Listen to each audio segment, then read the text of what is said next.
Number one adalah wealth. Ya.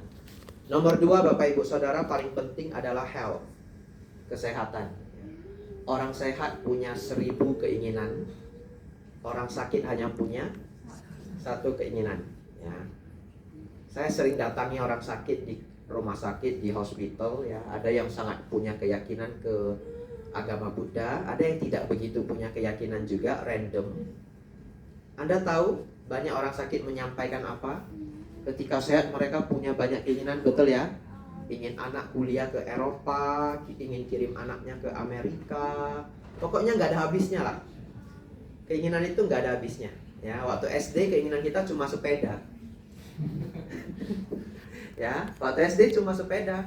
Sekarang apa? Tesla.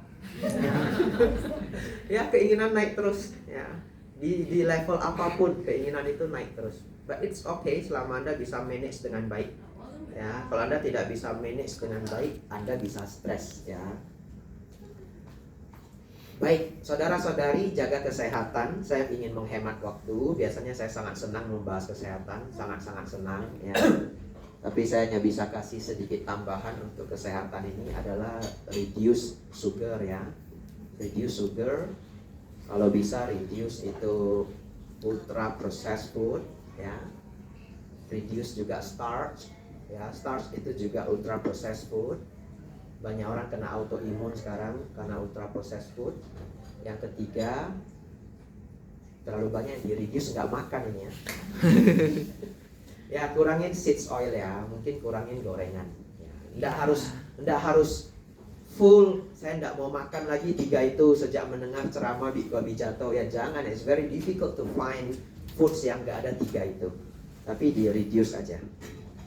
Kita akan banyak membahas yang ketiga adalah wisdom. Jadi saudara-saudari hafal 3 hal paling berguna dalam hidup kita: wealth, health, and wisdom.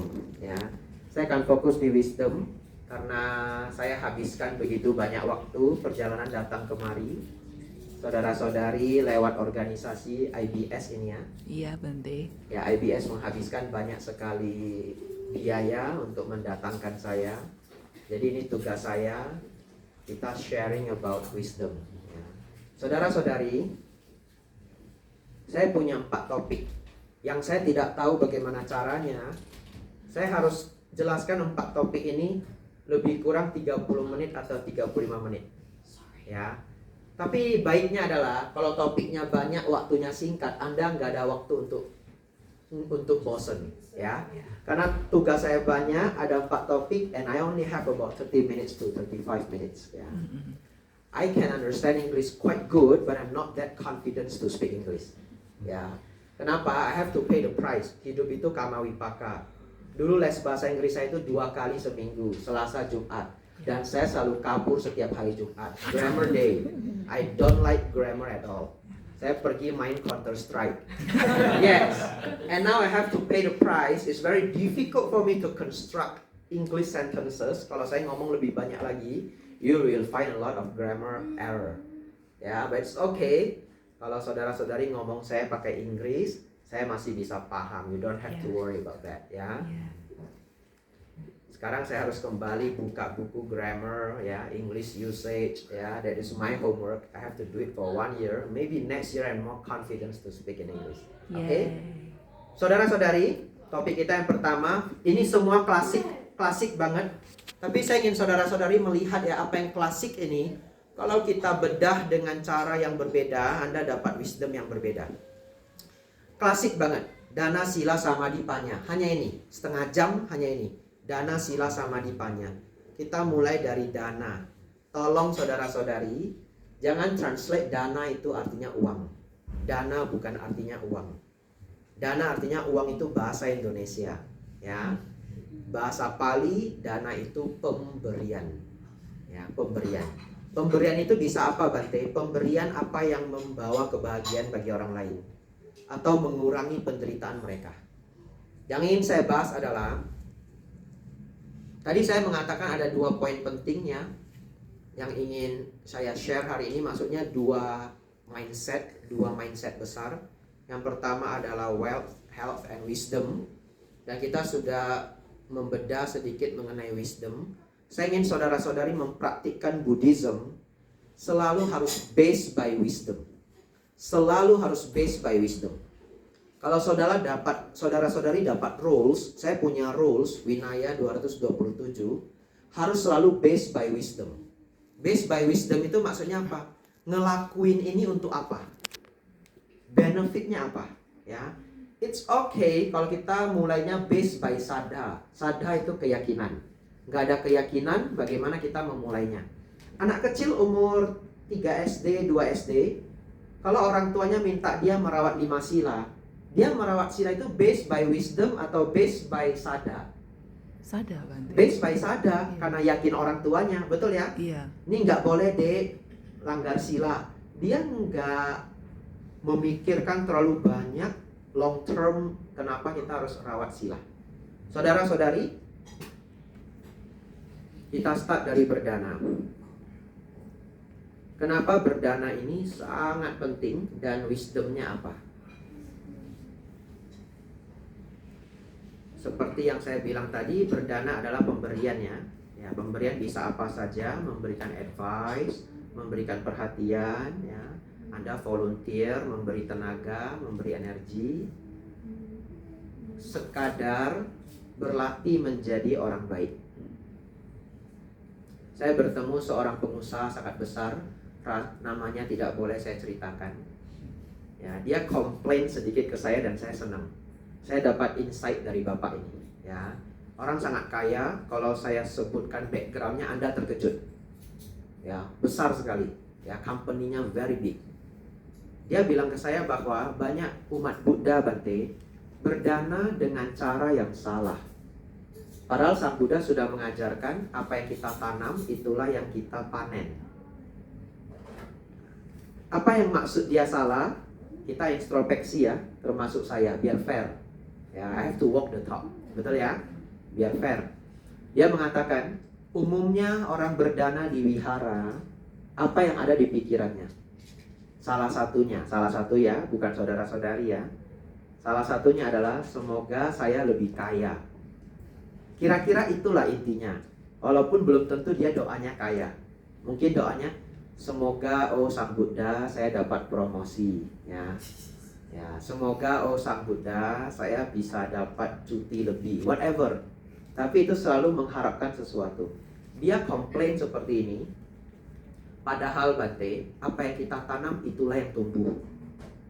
Jadi kalau bawa makanan 100.000, berdoa ini gantinya 100 juta, itu profitnya berapa persen? 1000%, 10.000%, 100 kali lipat ya, 10.000% ya. Ya, jadi ketika seseorang berdana, dalam pikirannya ingin cuan 10.000%. Itu normalnya orang berpikir. Nanti kita kaji ya, ini kan kita cerita dapat komplain ya. Ya, Anda coba berposisi jadi saya gitu. Ya, ada pengusaha besar datang komplain dia about what normally lay person practice gitu. Nah, dia mengatakan tanpa disadari Bante, mereka menanam keserakahan. Ngasih sedikit harapannya dapat banyak. Kalau nanam keserakahan dapatnya apa? Dapatnya keserakahan. Baik. Setelah saya dengar itu saya pulang, saya renung ya. Mau dibilang salah ya, enggak salah juga. Karena Sang Buddha mengatakan berbuat baik berbuah kebahagiaan, betul ya? Kita dengar banyak cerita di Sutta, mereka berdana sedikit ke para arahat, cuannya banyak. Lahir di alam surga ya, atau berkehidupan makmur. Ya secara Sutta tidak keliru juga. Tapi mari kita bedah lebih lanjut. Ternyata apa yang disampaikan Bapak ini sangat baik. Sangat baik untuk kita dengarkan. Ada satu hal yang core banget yang kita dapatkan dari berbuat baik dan menjadi baik. Dan ini benefitnya sangat besar, tapi tidak langsung terasa. Saya kasih contoh ya. Sekarang andaikan Anda semua pemilik company, CEO yang sangat besar, whatever the companies, gitu ya. Besar sekali. Anda semua jadi pemilik perusahaan besar. Lalu Anda melihat seorang anak muda capable, ya, punya knowledge, punya skill, dia punya semuanya. Dan Anda tahu, anak ini kalau saya lemparkan ke provinsi manapun, dia pasti mampu berhasil membuka cabang saya. Ya. Kira-kira Anda di posisi itu, apa yang paling penting bagi Anda setelah Anda menemukan anak muda ini? Integrity, I think. Cuma tinggal itu. Dia punya skill, dia punya knowledge, dia punya semuanya. Anda hanya khawatirkan satu, dia jujur enggak? Betul enggak? Hanya tinggal itu loh. Dan kalau anak ini punya kejujuran itu, Anda rela invest ke dia. Kita pakai rupiah, ya. Anda kali-kalikan sendiri di Australian dollars, ya. Kita pakai rupiah. Anda berani invest ke dia 20 miliar, 30 miliar, whatever. Anda hanya butuh satu ini, betul? Kejujuran. Tapi bisa nggak kita nanya orang, saya mau invest ke kamu 20 miliar, kamu jujur nggak? Dia jawab apa? Wah, saya sangat jujur ya. Anda ketika di interview mau dapat job itu ingat ya? Ya, Anda ceritakan semua your good skill, your good ability, your good attitude. Tapi, apakah kita langsung percaya karena dia bilang saya sangat jujur? Enggak ya. Apa yang Anda lihat? Sebenarnya enggak ada. Anda lihat keseharian dia, dan itu masih bisa di fake. Ya. Akhirnya Anda harus lakukan apa? You have to feel him or her. You have to feel him or her. Anda pakai insting Anda, betul? Itu artinya ada sesuatu di dalam diri manusia itu yang kalau dia beneran orang jujur itu terpancar. Dan kalau dia pura-pura jujur itu juga bisa terpancar. Itu aja sulit banget nangkapnya. Itu saya sebut genuinely kind. Genuinely kind. Ya. Oleh karena itu saudara-saudari, setelah kita mendengar komplain dari bapak ini, saya ingin mengajak saudara-saudari semua berbuat baik yang kita sebut berdana ini yang higher level. Cobalah untuk berbuat baik sekadar supaya be kind. Hanya be kind saja. Ingin orang lain bahagia. Anda belajar berbuat baik sekadar ingin orang lain bahagia. At least pelajari itu sampai mendominasi pikiran kita. Bagi saya mendominasi itu 70% is good enough. Karena sebelum kita mencapai arahat pasti ada keserakahan atau ada keinginan. Sangat wajar. Tapi Anda usahakan itu mendominasi pikiran kita 70%. Ya, jadi awalnya berdana supaya berpikir semoga saya cepat-cepat naik gaji, atau semoga usaha saya lancar, ya, dan itu baik. Anda mulai dulu dengan semoga semua makhluk bahagia. Ya. Anda mulai dulu berdana dengan pemikiran semoga yang menerima ini senang. Just that. Ya. Kalau itu bisa menguasai pikiran Anda 100%, Anda genuinely very kind. Dan itu terpancar. Dan orang di sekitar Anda akan feel Anda. Mereka nggak tahu kenapa, mereka hanya bisa bilang dia orangnya baik banget.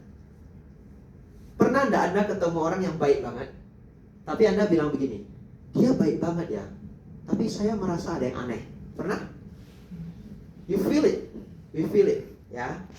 Jadi saudara-saudari, latihan berdana sampai memang di dalam lubuk hati kita orang baik, dan orang dapat feel itu. Dan Anda tidak perlu khawatir. Sang Buddha mengatakan, barang siapa berbuat baik berbuah kebahagiaan.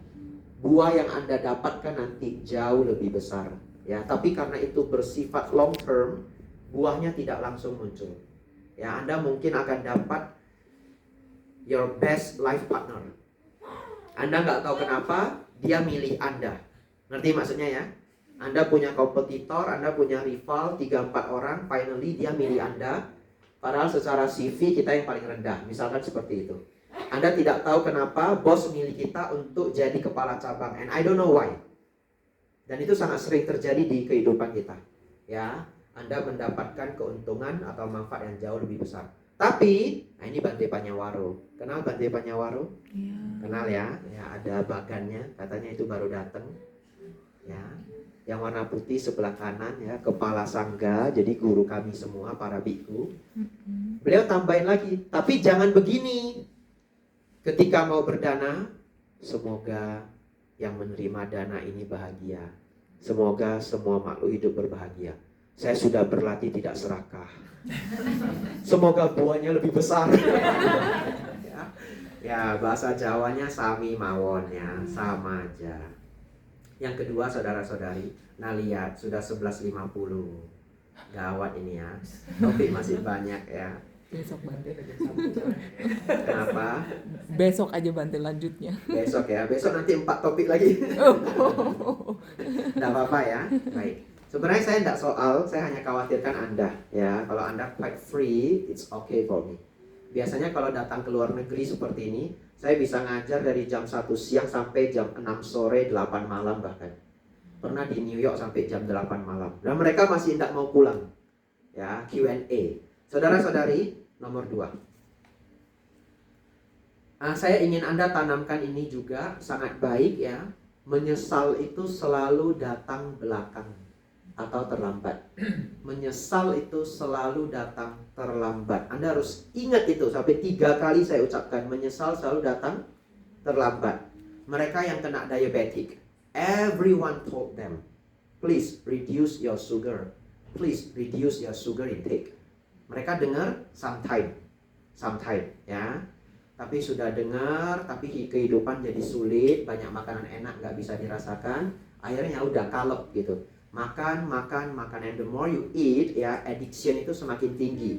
Sugar itu addicted banget. Akhirnya apa? One day mereka kehilangan kaki mereka. One day mereka kehilangan penglihatan mereka.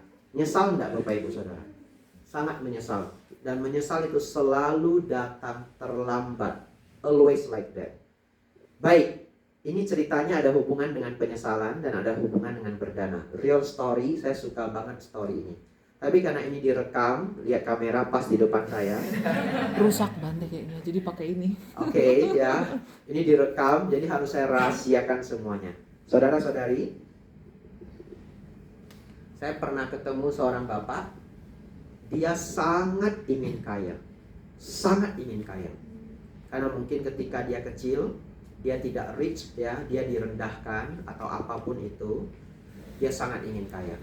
Apa yang dia lakukan? Dia katakan ke saya, Bante, apapun saya lakukan karena saya sangat ingin kaya. Dia pergi ke segitiga emas. Ya, ada yang tahu segitiga emas? Laos, Kamboja, Vietnam ya? Ya, Myanmar atau Vietnam ya. Jadi ada satu lokasi saudara-saudari ya, perbatasan di antara 3 negara ini, dan daerah itu nggak ada yang punya. Kalau Anda yang pernah Damayatra, kita dari India harus lanjut ke Lumbini di Nepal. Ada satu daerah yang kosong, tidak ada kepemilikan, dan kita harus nyebrang. Ya, dan di sana itu turis diminta jangan turun, padahal rame, tapi jangan turun. Itu pasar. Ya, orang Nepal datang belanja untuk produk-produk India. Dan dulu ada orang Taiwan, saya diceritain ya, dan ini bagus juga, ini direkam juga biar semua orang tahu. Ada orang grup Taiwan, tour guide-nya sudah bilang tolong jangan turun. Tapi 11 wanita turun, ingin belanja, semuanya hilang. Until today. Ya, karena itu daerah perbatasan, gak ada yang bisa bantu lagi. Hilang semuanya. Jadi kalau saudara-saudari nanti jalan-jalan ke, bukan jalan-jalan, Damayatra ya, ziarah dari India mau ke Nepal, ada perbatasan, jangan turun ya. Jangan turun. Saudara-saudari, bapak ini memutuskan pergi ke segitiga emas. Baik. Ketika dia bertemu saya, dia sudah tua. Sangat tua. Saya tidak kasih spesifik umurnya karena ini direkam. Saya tidak enak dengan keluarganya. Mudah-mudahan keluarganya nggak dengar. Ya.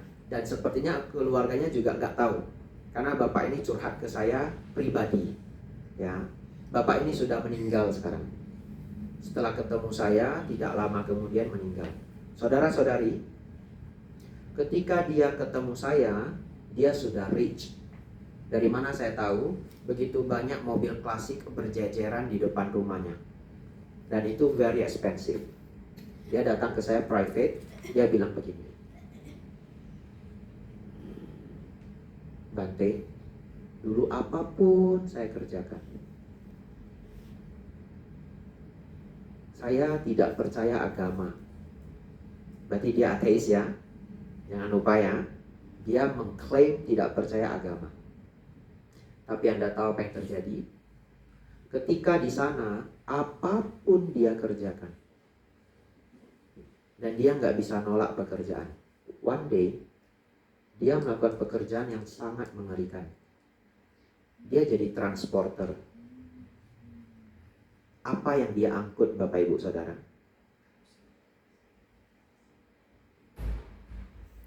Senjata mungkin Bante. Worse than that, actually. Drugs. Drugs, worse than that. Human. Ya.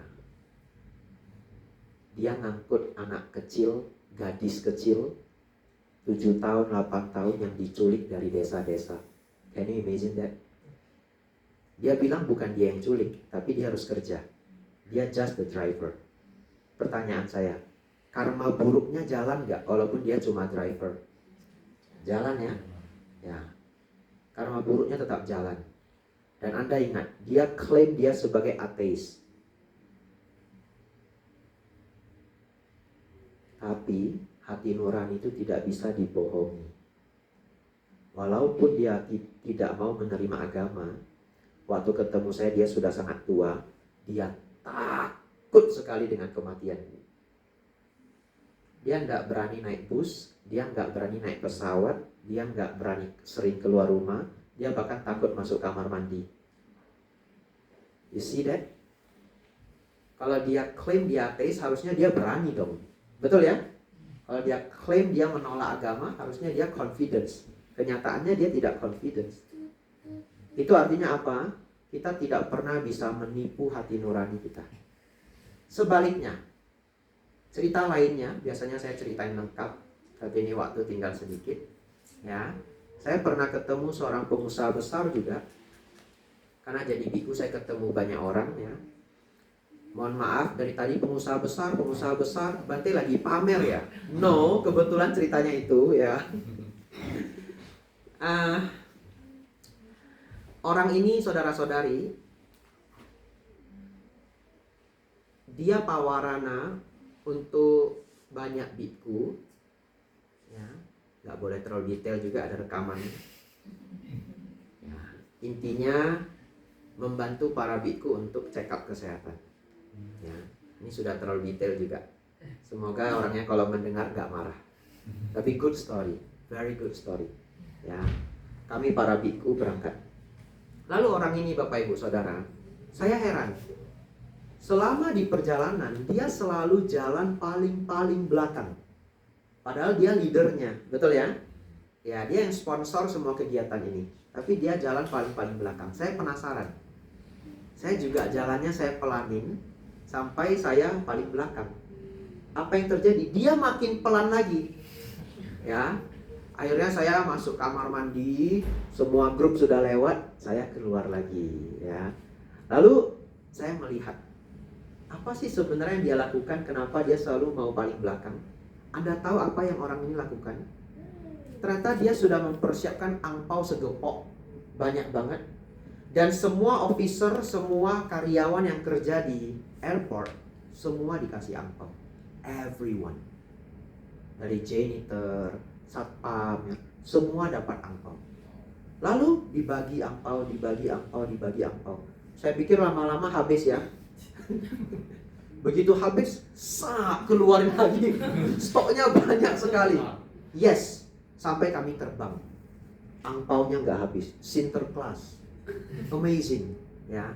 Pertanyaan saya, kira-kira orang seperti ini begitu baik ya, menjaga agama Buddha, ya, juga berbagi kebahagiaan ke orang kecil karena dia sanggup, ya, karena dia sanggup. Tentu kita berbuat baik sesanggup kita, ya. Kalau angpau bagi-bagi begini, habis juga ya. Kalau uang nggak kuat. Nah, kira-kira orang seperti ini di hari tuanya, apalagi menjelang kematian, dia akan gelisah enggak? Dia paling hanya takut sakit ketika harus pass away, ya, the pain gitu, not the sickness but the pain. Itu adalah homework terakhir orang ketika sudah tua. Beberapa takut sama pain-nya, tapi dia tidak punya penyesalan dalam hidupnya. Saudara-saudari, semoga cerita yang singkat mengenai dua orang ini memberi pemahaman ke kita betapa pentingnya berbuat baik, ya. Semoga kehidupan Anda diwarnai dengan kebaikan-kebaikan. Start with your own family, ya. Baik itu mulai dari di rumah. Anda jangan baik hanya di wihara. Di Anggutara Nikaya, Sang Buddha mengatakan baik kepada para biku ini urutan 11. Dari 11 urutan, kami urutan 11. Jadi saudara-saudari, baik ke saya itu urutan terakhir. Urutan yang atas apa Bante? Anak dan istri, ya, suami sendiri, orang tua, saudara kandung, ya, yang dekat-dekat Anda. Bahkan pembantu itu urutan keempat, assistant, urutan keempat. Ya, jadi baik dulu dengan yang di sekitar.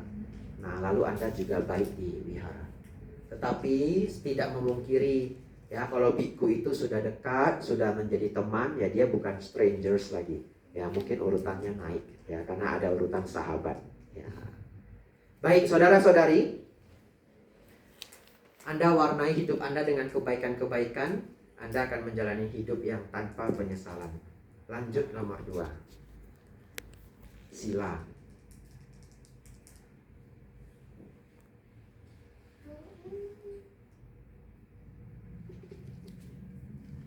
Terlalu banyak yang ingin saya sampaikan. Kalau saya fokus di sini nanti ceritanya jadi nggak seru, ya. Saya lupakan dulu aja kertas ini. Baik. Sila itu 5, Bapak Ibu Saudara, ya. Tidak membunuh, tidak mencuri, tidak mengganggu istri atau suami orang, tidak menggunakan ucapan secara jahat, ya. Tidak menggunakan ucapan secara jahat, itu ada 4 poin. Tidak menipu, tidak berkata kasar, ya, tidak mengadu domba, tidak gosip yang buruk. Lalu tidak minum minuman keras. Dalam kalimat yang pendek, merawat 5 sila ini sama artinya dengan Anda tidak mengganggu siapapun di seluruh alam semesta ini dengan sengaja. Yes, Anda tidak mengganggu siapapun di seluruh alam semesta ini dengan sengaja, kecuali tidak sengaja. Jadi Anda bisa renungkan, Sang Buddha begitu luar biasa. Beliau memformulasikan 5 sila ini begitu dahsyat. Anda benar-benar sudah tidak ganggu siapapun dengan sengaja, ya. Dan itu sangat melindungi kita. 5 sila itu perlindungan terbesar. Sebuah cerita singkat, Anda nanti bisa baca lengkapnya di Google. Nama orang ini adalah Matvei Yurin, orang Rusia. Ya, Matvei Yurin. Ada yang pernah dengar Matvei Yurin? Nggak pernah, ya? Bagus, ya. Kalau nggak pernah malah bagus. Ya. Dia masih muda, Bapak Ibu Saudara. Kalau tidak salah ketika kejadian ini dia umur 34. Dan dia orang sangat hebat. Di umur 34 itu dia memimpin, dia memiliki saham, co-owner, ya, kepemilikan sahamnya besar, sebanyak 6 banks. Pemilik 6 banks di Rusia, ya, dan itu dia dapatkan dari orang tuanya, ya. Ayahnya sangat kuat. Kalau tidak keliru, ayahnya dulu adalah pemimpin, saya tidak tahu jabatannya apa, di Badan Intelijen Rusia. Jadi selama dia memimpin, dia bangun koneksi sebaik mungkin, dia bangun bisnis sebaik mungkin, sampai mereka punya bank begitu banyak dan dia turunkan ke anaknya. Anaknya ini kemana-mana dijaga oleh bodyguard 4-6 orang. Anda bisa bayangkan, ya ini orang dengan karma baik besar, ya lahir aja di keluarga begitu kuat, very powerful family. Dan di Rusia mereka hampir tidak tersentuh lagi apapun yang dia lakukan. One day, dan kalau kita berpikir dengan logik, orang seperti ini harusnya akan selalu aman-aman aja. Ya, dengan kekayaan sebegitu besar, dengan kekuatan sebegitu besar.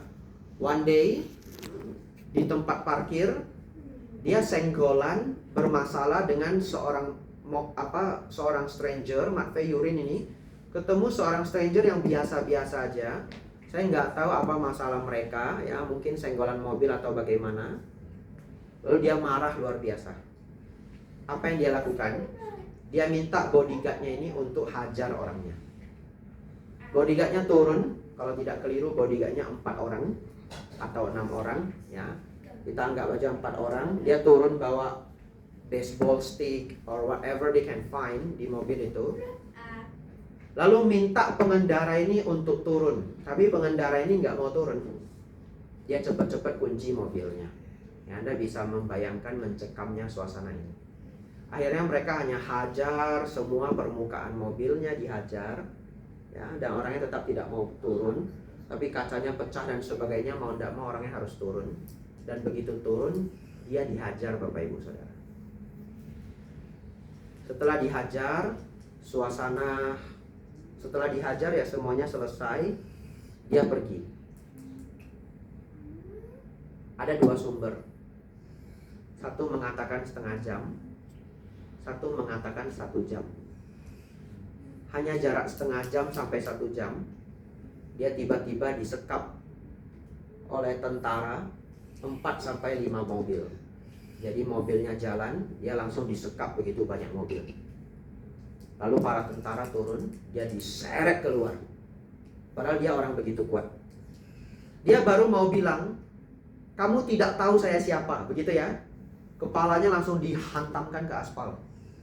You have no right to talk. Kepalanya langsung dihantamkan ke aspal, dia diborgol, dia dimasukkan ke mobil, langsung ke penjara. Sebegitu dahsyat. Langsung ke penjara. Dan menunggu pengadilan. Lalu harus bagaimana? Dia gunakan semua caranya dan dia merasa ini hal yang normal saja. Ya. Ketika di penjara, ketika dia mau menuju court, semua orang yang berhubungan dengan court itu dan polisi-polisinya, dia bribe semua. Mau dia bayar.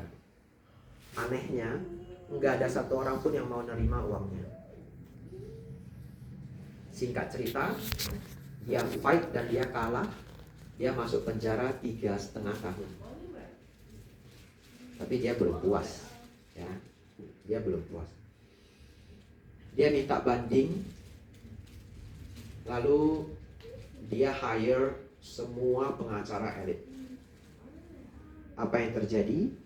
Semua pengacara elit itu mundur di tengah jalan.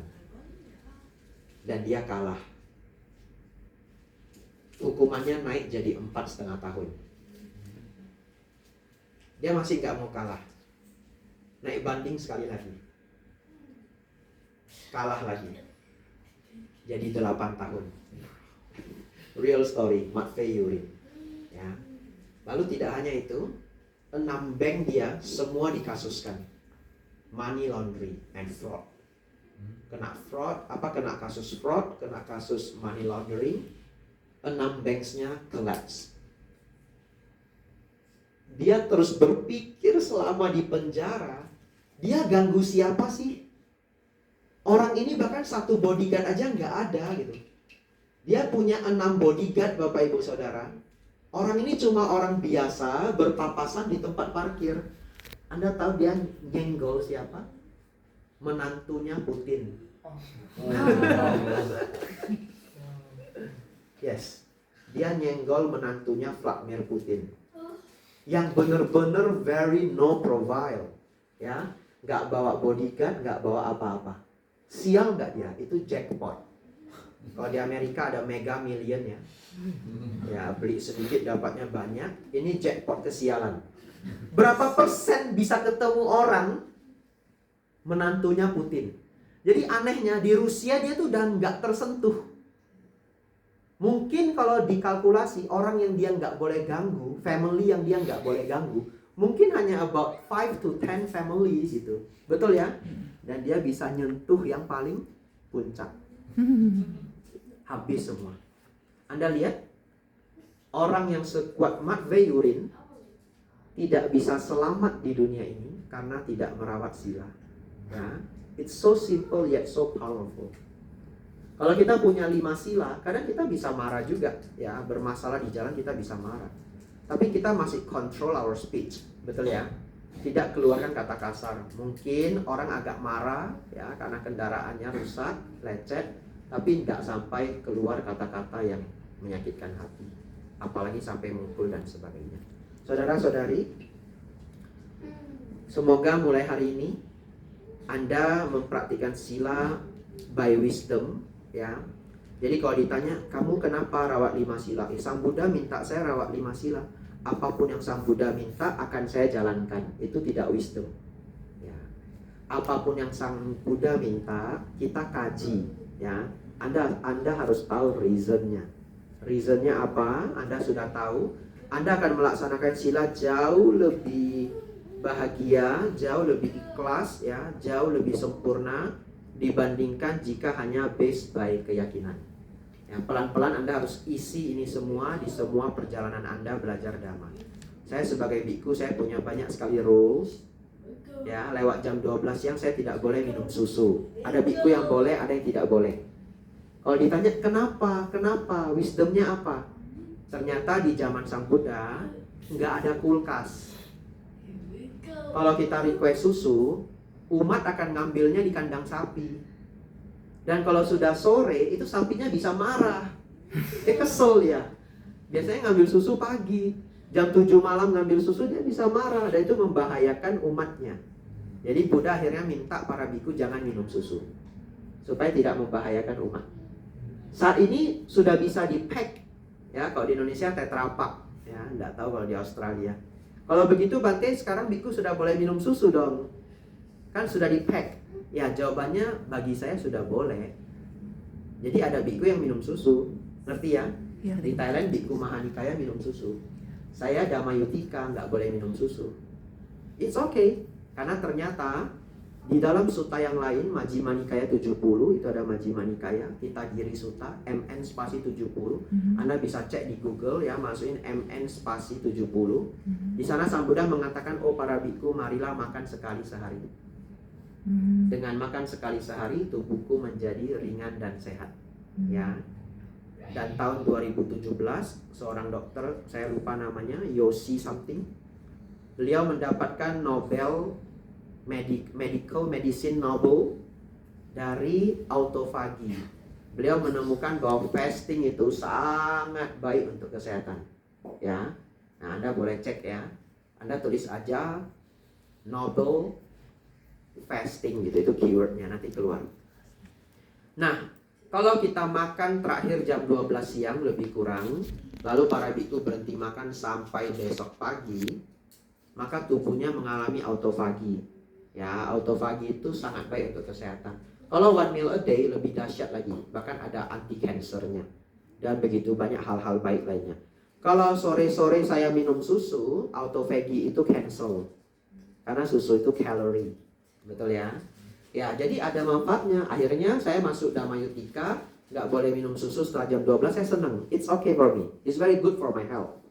Yeah, so I do the rules by wisdom. Dana, sila, samadhi, panya. Ya. Waktu saya habis, saudara-saudari, mengenai samadhi, itu calm on demand.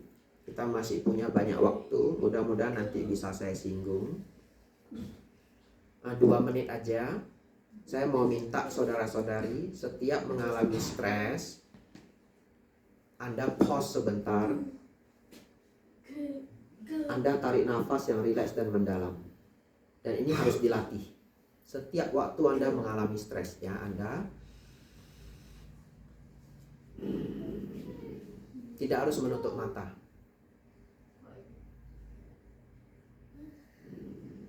Dua kali cukup. Dua kali ini tarik nafas yang rileks dan mendalam bisa reduce stres kita 20-30%. Dan itu sangat membantu, ya. Anda boleh lakukan ini setiap kali menunggu agar ini menjadi skill di level unconscious mind. Karena nanti suatu ketika kalau kita dimarahi bos, ya, kita dimarahi orang tua, kita dimarahi suami, istri atau pacar, ya, emosi kita akan naik dan kita lupa untuk breathe in and breathe out. Kalau Anda tidak latih ini, Anda pasti lupa. Latihannya gimana? Kalau Anda bawa kendaraan, setiap kali lampu merah, hal pertama dilakukan adalah breathing, relax breathing. You can call it mindful breathing, whatever. Begitu stop lampu merah, kalau kita tidak sadar, ya, di level unconscious mind, setiap kita ketemu apa yang kita nggak suka, itu kita stres sebentar. Anda bisa rasakan ini kalau ketemu orang yang Anda nggak suka. Orang yang Anda nggak suka lewat, apa yang Anda lakukan? Stres sebentar. Lalu Anda relax lagi. Betul ya? Ada teman kita ngomong sesuatu yang nggak enak. Kita stres sebentar, lalu kita relax lagi. Stres yang sebentar itu kita nggak bisa kontrol. Ada orang emosinya tinggi, bahasa Indonesianya sumbu pendek, ya. Ya, emosinya tinggi. Dia ketemu lampu merah aja, ketemu macet, marah. Apalagi saya dari Medan. Waduh, setiap ketemu macet ngamuk dia. Ya. Orang salah belok dia marah sekali. Orang berhenti tiba-tiba dia marah sekali. Jadi sepanjang perjalanan dia itu marah. Ya. Baik, how to reduce that? Sangat luar biasa. Anda latih dari hal yang kecil. Begitu ketemu lampu merah, ini waktu saya untuk mindful breathing. Dan itu sangat menyenangkan. Lampu merah.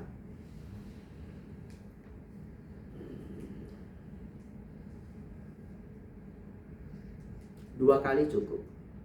Setelah itu Anda mau keluarkan HP Anda, silahkan. Anda beli sesuatu, Anda harus nunggu. Begitu Anda pesan, ya, minta sandwichnya, ya, isi tuna ini dan itu, ya, thank you. Anda harus nunggu. Hal pertama yang Anda lakukan ketika menunggu adalah breathe in, breathe out. Relax, mendalam dan pelan. Relax, mendalam dan pelan, ya.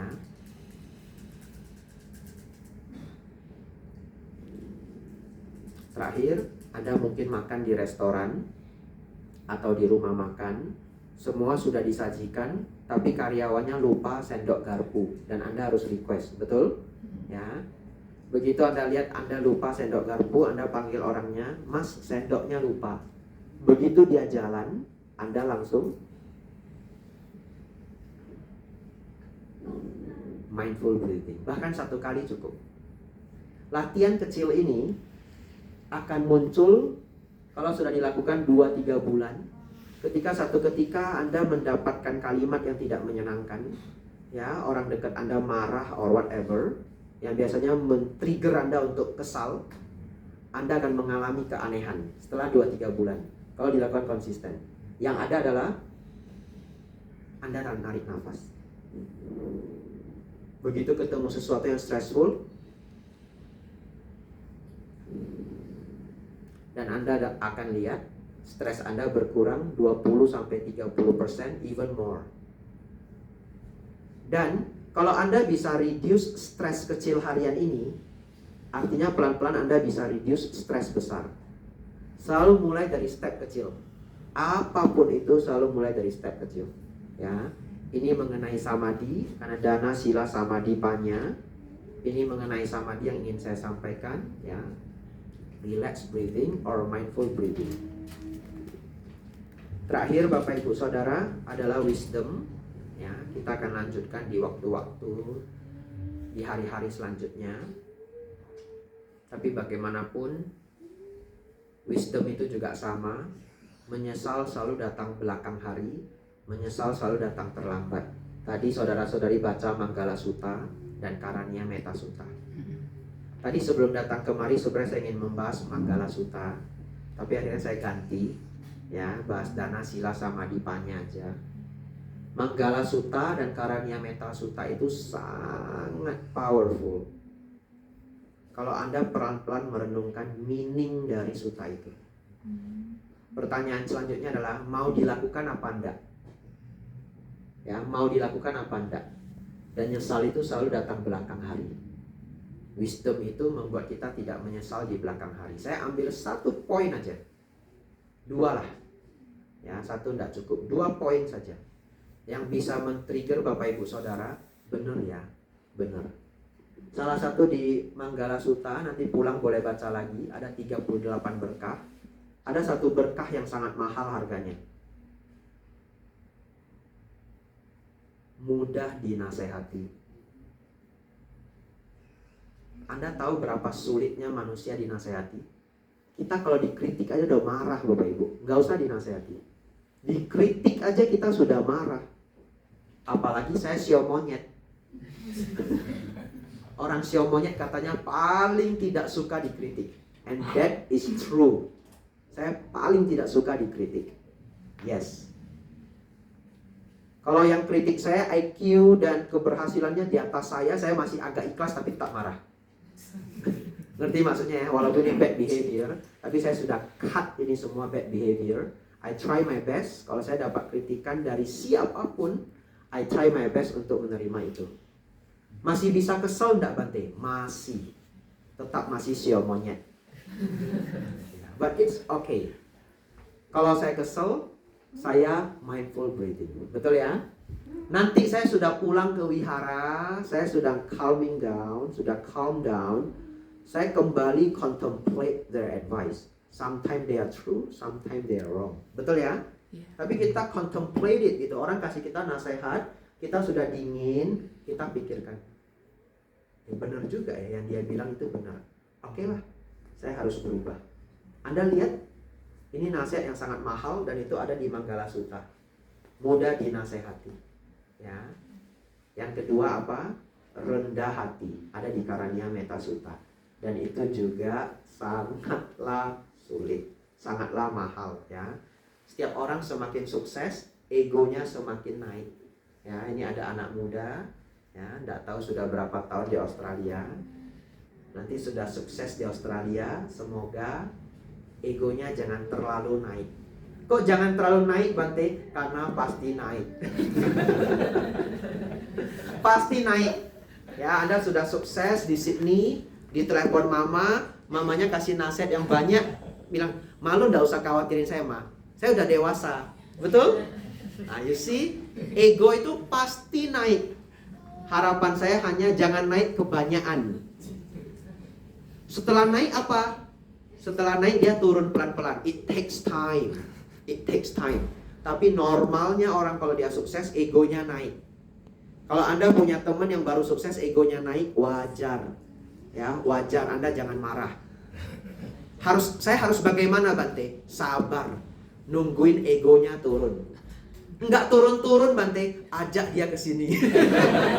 Saya sadarin ya, ego jangan naik ya. Ego jangan naik. Kenapa? Ego will destroy everything that you have.